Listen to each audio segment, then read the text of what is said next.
안녕하세요. 오늘은 Q&A 영상을 제가 말아보려고 합니다. 좋은 날에 대해서 궁금한 게 있으면 뭐든지 댓글로 달아달라고 제가 부탁드렸는데요. 정말 많은 분들이 댓글을 달아주셨는데 최대한 제가 한번 오늘 답변을 드려보도록 할게요.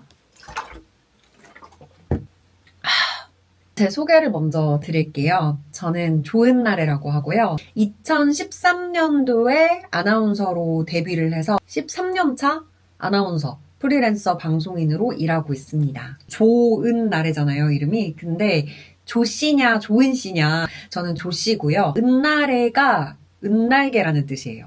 은날개. 그래서 은빛 날개를 달고 세상을 훨훨 날아라 라는 의미로 저희 어머니와 아버지가 예쁘게 지어주셨어요. 약간 중의적인 의미도 있는데 유튜브 이름이 굿데이잖아요. 그래서 좋은 날에, 좋은 날에 기억하니 햇살 좋은 날에, 좋은 날에.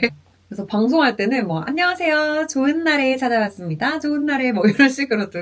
그리고 이제 가장 많은 질문이 현커 여부였는데 제가 현커 여부는 따로 영상을 말았으니까 여러분들 그거 참고해 주시고요. MBTI는 ENTP입니다. 계속 ENTP 나왔던 것 같아요. 돈 주고도 해봤었는데 그때도 ENTP였고. 그리고 형제 관계 물어봐 주셨는데 사이 좋은 남동생이 한 명 있어요. 어렸을 때부터 연년생이었는데도 한 번도 뭐 너, 야 이렇게 얘기를 안 했던 정말 착한 남동생이 한 명 있고 지금 부산에 살고 있습니다. 제 취미는 음악 듣는 거 좋아하고요. 그리고 누워서 동물 영상 많이 보고 춤추는 것도 좋아하는 편인 것 같아요. 몸 움직이는 거. 또 친구들 만나서 막 쓸데없는 수다 떨고 이런 것도 좋아하고요. 남자친구랑은 술 마시면서 막 토론 배틀하는 거. 열띤 토론. 일기 쓰는 것도 좋아하고 운전을 또 좋아해요, 제가. 그래서 차에서 운전하면서 막 노래 크게 부르는 거 스트레스 풀리더라고요. 운동은 제가 운동을 별로 안 좋아하는데 발레 최근에 취미를 가졌고 또 자주 하지는 않지만 서핑이나 프리다이빙도 배웠어요. 물을 좋아해서. 또 찾아보면 소소한 취미는 많을 것 같은데 다년간 제일 길게 했던 취미가 아마 게임이지 않을까. 초등학교 때부터 저는 게임을 되게 좋아했었거든요. 게임피아라는 잡지가 있어요. 그 잡지의 부록으로 막 그렇게 그 당시 유행했던 육성 시뮬레이션, 연애 시뮬레이션 그 CD를 많이 붙여줬었는데 그거 사다가 맨날 집에서 게임하고 동생이랑 네가 먼저 하니 내가 먼저 하니 막 그랬던 기억이 나네요. 나중에는 플레이스테이션에도 입문해서 레드데드 리뎀션, GTA, 선택형 게임들 이런 거 좋아했었고 진짜 재밌는 거 많아요. 워킹데드 결말을 제가 만들어가는 거예요. 그 게임에서 내 선택이 결말을 바꾸는 거지. 마치 나비 효과처럼. 근데 이상하게 나이를 먹으면 먹을수록 한 몇 년 전부터 제가 현실에 쫓기기 시작하는 순간 게임이 좀 재미가 없어지더라고요. 괜히 시간 낭비 같고. 그래도 아직도 애정하는 분야입니다. 게임. 제일 길게 한 연애 기간 4년입니다. 4년. 어떤 스타일을 좋아하냐? 이게 참 진짜 어려운 질문이죠. 이상형이니까 제가 얘기하는 거 다 가진 사람은 유니콘이 아니지 않을까 싶은데 일단 저는 착한 사람 좋아하고 다정한 사람 좋아합니다. 그리고 좀 감정적으로 섬세한 사람들, F 같은 사람들 좋아하는 것 같아요. 취미는 좀 비슷하면 더 좋을 것 같고 예를 들면 제가 좋아하는 게임류를 상대방도 좋아한다든지 또 내가 듣는 음악이 좋다고 느낀다든지 집에서 같이 뒹구는 거 좋아하는 사람도 좋을 것 같고요. 바다 좋아해서 막 같이 막 바다 가가지고 서핑도 하고 자연 즐길 수 있는 사람이면 좋을 것 같고 또 여행 취향으로 보면 막 호텔 좋아하는 사람보다는 야생 좋아하고 로컬 좋아하는 사람들이 저랑 좀 감성이 맞는 것 같아요.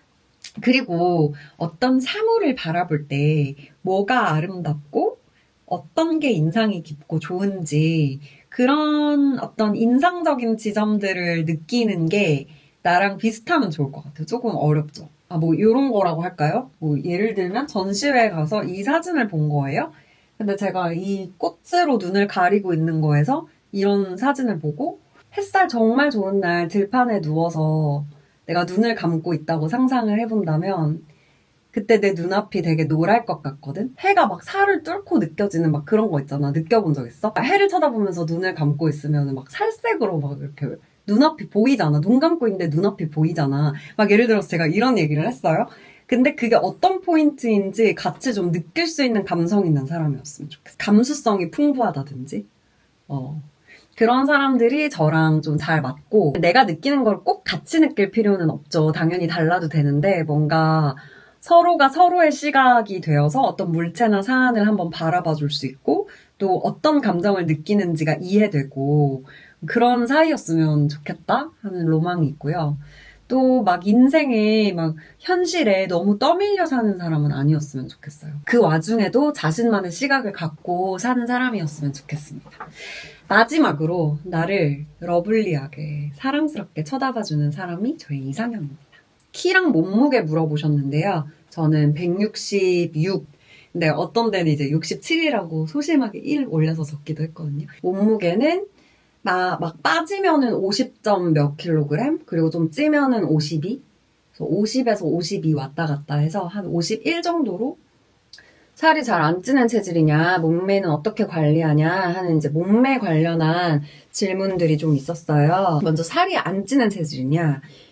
예전에는 그래도 꽤 통통한 편이었던 것 같아요. 살이 안 찌는 체질은 아니고, 고등학교 때 이제 최대 몸무게는 64 정도 찍었었고, 대학교 때도 미국에 이제 교환학생 갔다 오고 나서는 맛있는 거 너무 많잖아요.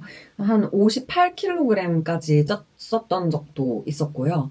항상 지금처럼 마른 몸은 아니었고 그냥 적당한 체중이었었던 때도 있었습니다. 근데 방송 시작하고도 뭐 예전 사진이나 영상 보시면 지금보다는 통통하거든요. 건강한 그냥 그런 몸인데, 그러니까 젖살도 젖살인데 실제로도 한 3, 4kg 정도 지금보단 더 나갔던 것 같아요. 제가 살이 잘 안 찌는 체질인 것 같지는 않고, 방송 일을 한 10년 넘게 하니까 자연스럽게 먹는 양도 좀 줄고, 알아서 체중 조절을 힘들이지 않고 하게 되는 것 같아요. 예전에는 다이어트에 막 열도 당연히 많이 올렸었는데, 어쩌면은 장내 미생물이 좀 바뀌었나? 그래서 살이 안 찌는 체질이 됐나? 싶기도 한데, 저는 먹는 종류를 막 통제하거나 그러지는 않고요. 먹고 싶은 건 다 먹는 편이에요. 곱창이나 막창 이런 거 대창 엄청 좋아하고, 오늘도 치킨 시켜 먹었고요. 막 먹는 시간도 일단 일상 자체가 불규칙하기 때문에 먹는 시간도 막 이렇게 딱딱 지켜가면서 먹는 편은 아닌데, 단 하나, 먹는 양이 진짜 많지는 않습니다. 운동은 좋아하진 않고 아까도 말씀드렸지만 그래도 작년부터 발레에 제가 흥미를 가지게 돼서 그나마 꾸준히 한 주 2회 정도는 운동을 하고 있습니다. 잘 된 일이죠. 꼭 다이어트가 아니라 그냥 건강을 위해서 운동하는 거는 참 좋은 것 같아요. 영양제 뭐 먹냐 하시는데요. 비타민 D는 제가 좀 꾸준히 먹고 있고 그 외에는 꾸준히 먹는 건 없습니다. 그나마 종합 비타민 가끔 먹고 또 기력 떨어지면 홍삼 있으면 홍삼 먹고요. 그래도 20살 될 때까지 엄마가 먹는 거를 정말 신경 써서 잘 챙겨주셨어서 그런지 학창시절 때 건강한 편이에요. 잔병치레는 좀 없는 편이에요. 퍼스널 컬러 모릅니다. 그냥 입고 싶은 거 입는 편인데 이번에 합숙 맞선 보고 제가 라임 컬러를 많이 입었잖아요. 근데 사람들이 다 별로라고 해서 일단 퍼컬을 좀 알아야 되나? 친구들 말로는 뭐 가을 뮤트? 시술이나 얼굴 관리 방법이 따로 있냐? 제가 합숙 맞선 전에 울서마지를 받았어요. 울세라랑 써마지. 그거를 진짜 큰 맘 먹고 큰 돈 들여서 받았었는데 효과가 잘 모르겠어요.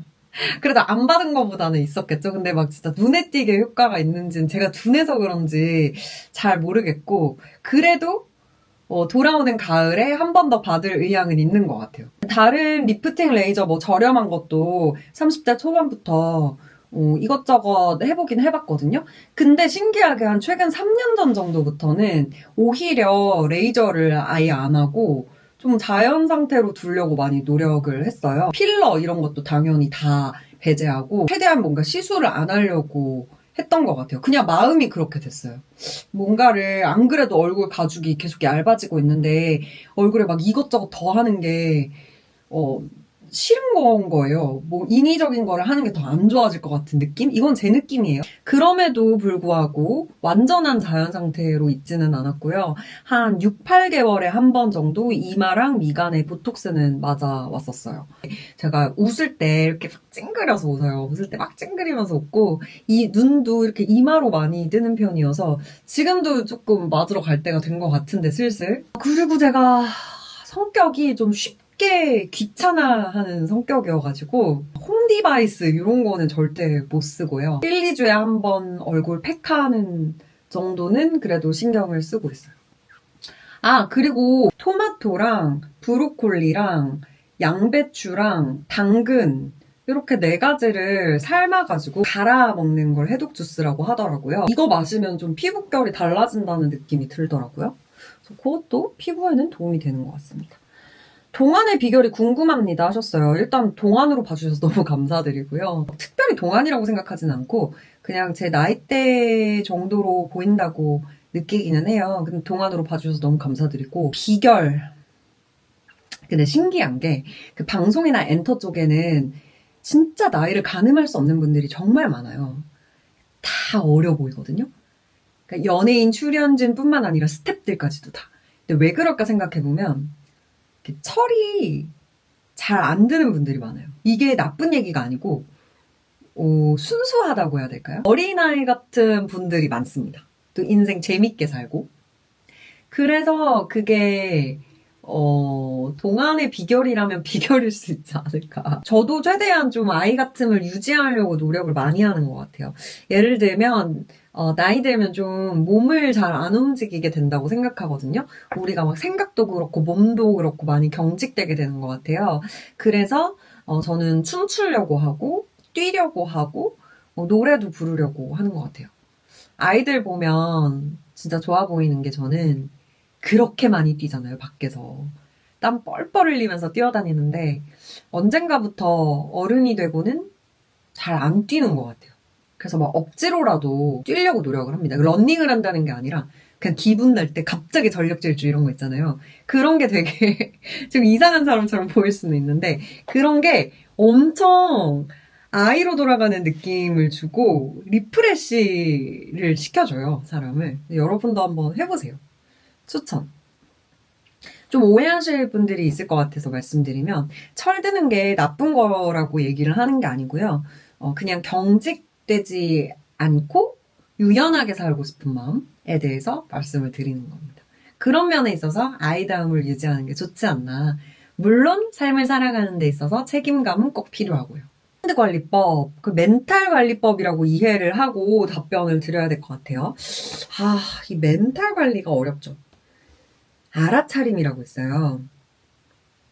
저도 이걸 습관화하려고 되게 노력 중인데 저 같은 경우에는 기분이 좀 안 좋을 때 예를 들면 막 짜증이 날 때 아니면 명명할 수 없는 정말 막 어떤 좋지 않은 감정 같은 게 막 휘몰아칠 때가 있잖아요. 내가 뭘 느끼고 있지?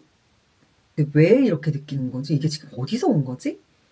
하고 좀 알아차리려고 노력을 많이 하는 것 같아요.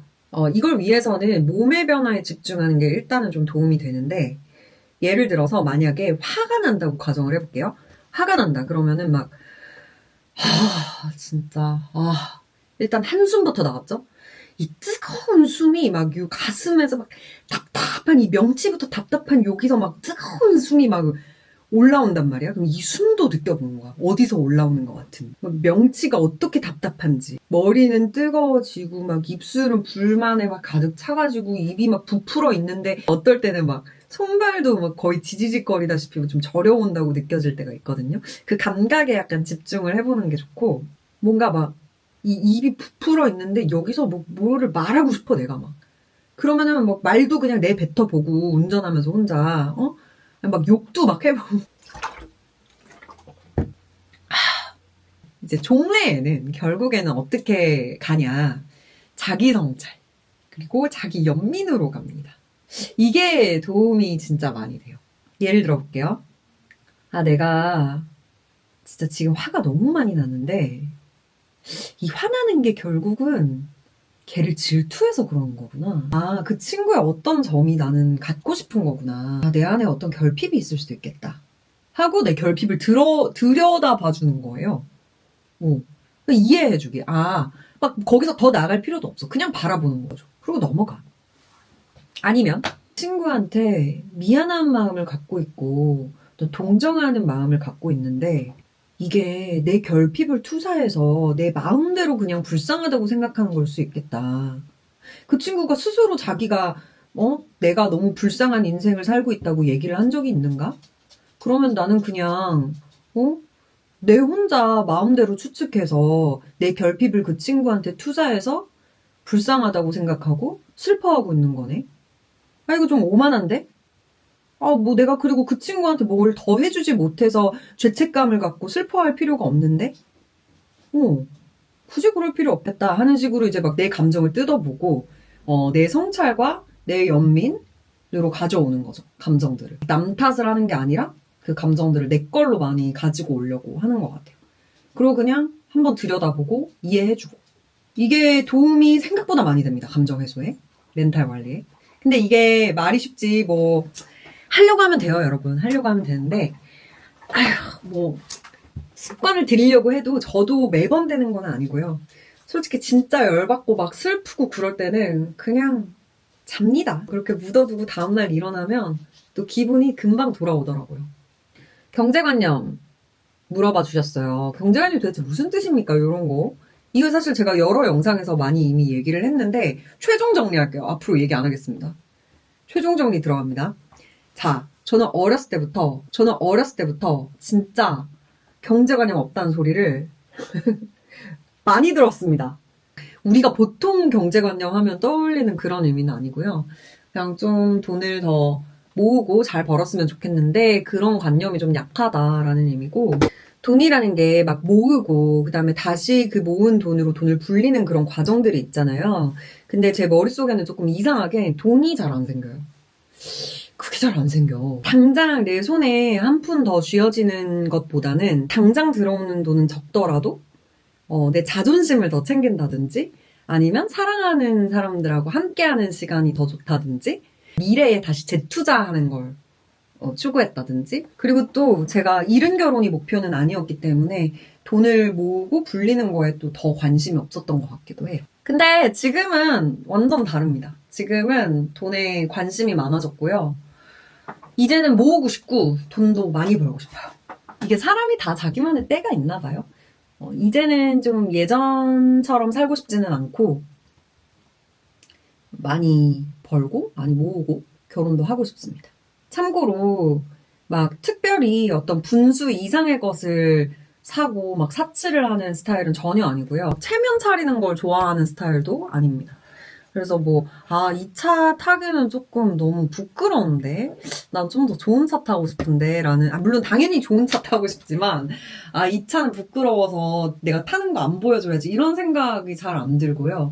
또 내가 브랜드 없는 가방 메고 다니면 좀 쪽팔린데 이런 생각도 전혀 안 합니다. 오히려 돈이 없어서 내가 좋은 거 못 타고 못 사고 못 입을지언정 그냥 레트로 멋있다 정신승리하는 스타일. 그리고 막 어디 가서 내가 살게 할게 하는 스타일 절대 아니고요.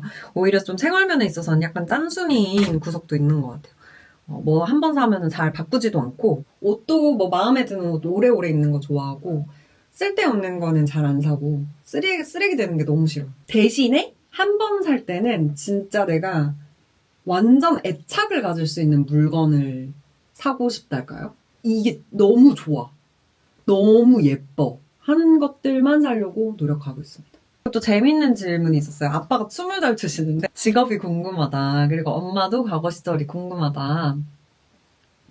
아버지는 쭉 르노 삼성 자동차에서 일하셨고요. 아직도 자동차 쪽에서 근무하고 계십니다. 현재는 공장장으로 재직 중이세요. 아침 일찍 나가서 저녁에 들어오는 아빠 모습을 보면서 회사원으로 일한다는 게 얼마나 존경스러운 일인지 많이 느끼면서 자랐고요. 지금까지도 진짜 회사원들 대단하다. 그런 정규 루틴의 삶을 산다는 게 쉽지 않은 것 같다라고 느끼고 있습니다. 정말 대단하세요, 다들. 어머니는 제가 아주 어렸을 때는 몬테소리에서 일하셨었고 르노 삼성자동차 홍보팀에서 일을 하셨습니다. 아버지가 르노 삼성에서 정년 마치신 후에는 주부로 현재 계시지만 꾸준히 뭐 작은 일이라도 하려고 항상 노력하시는 것 같아요. 그리고 저 아이 낳으면 애 봐주고 싶다고 유아교육도 대학에서 공부하시고 하셨거든요. 그게 벌써 10년이 더 됐나? 엄마에게 슬픈 스토리.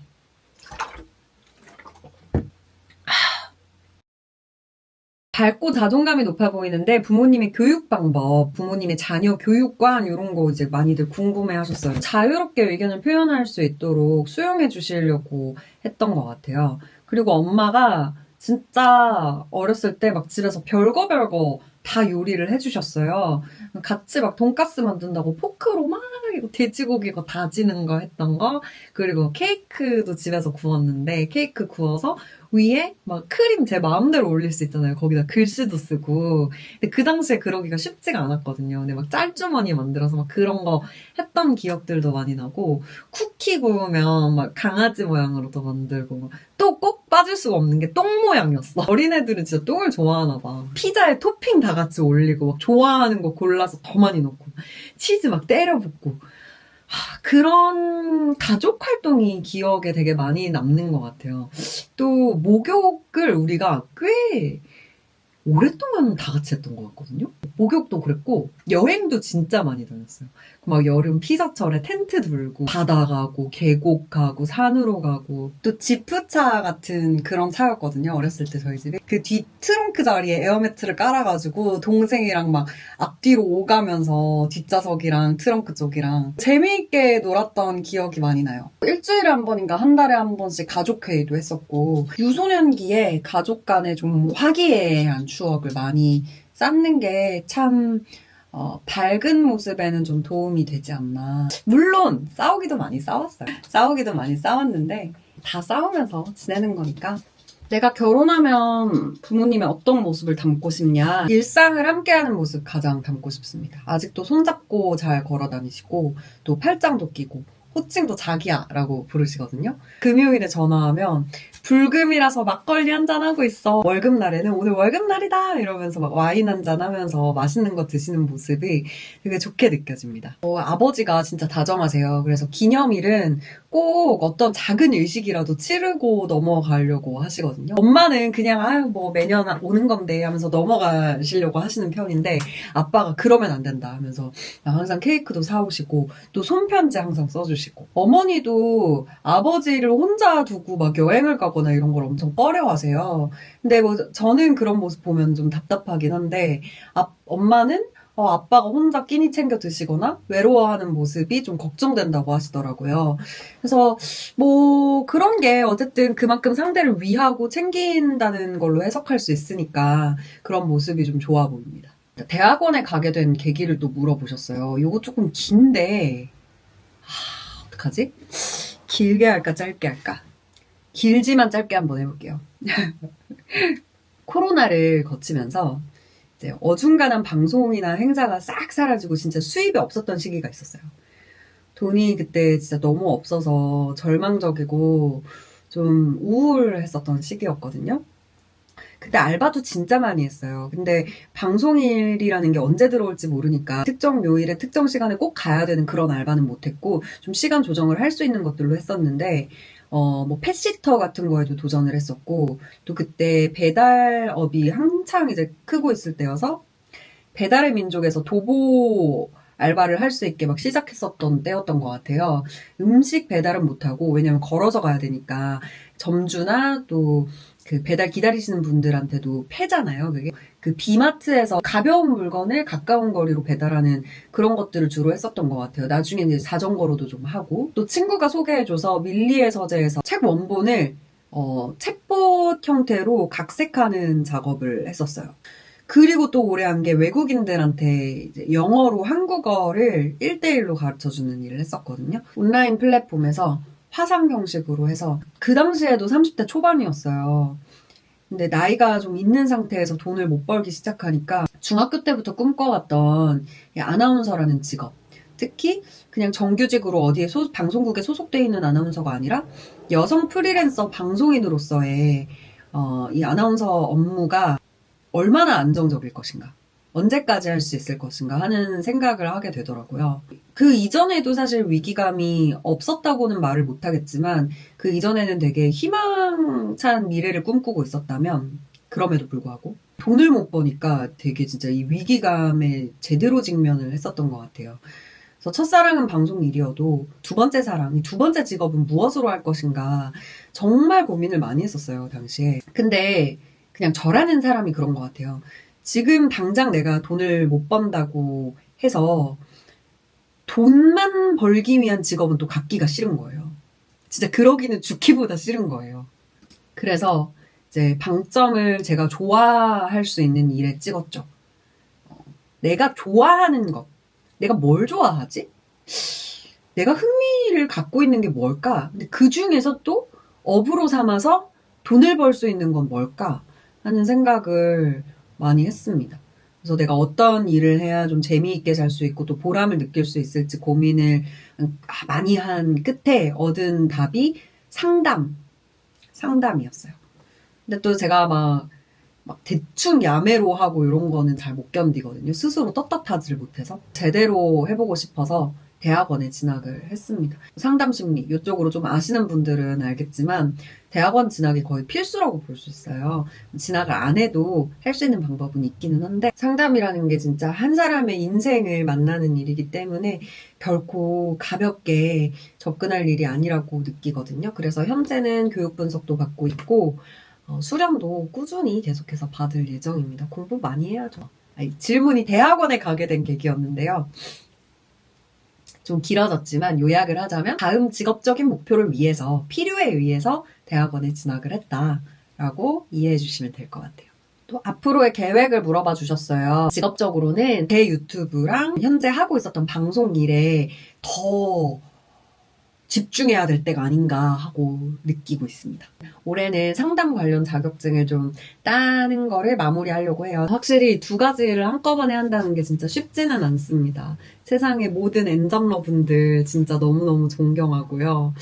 그래도 느리더라도 정도로 제대로 된 길로 가는 게 제 스타일이기 때문에 스스로한테 떳떳할 만큼 상담에 대한 내공도 갖고 싶고 방송도 열심히 하고 싶어요. 그리고 개인적인 목표는 뭐 여러분들 다 아시니까. 알죠? 뭔지? 모르겠어요. 근데 진짜 사랑하는 사람을 만나서 결혼을 하는 게 너도 그렇게 생각하지? 찢어봐. 결혼을 하는 게 또 하나의 목표입니다. Q&A 진행을 해봤는데 더 알려줬으면 좋겠다 하는 것도 있으면 자유롭게 댓글 남겨주시고요. 함께 해주셔서 너무 감사드리고요. 또 다른 컨텐츠로 찾아올게요. 안녕.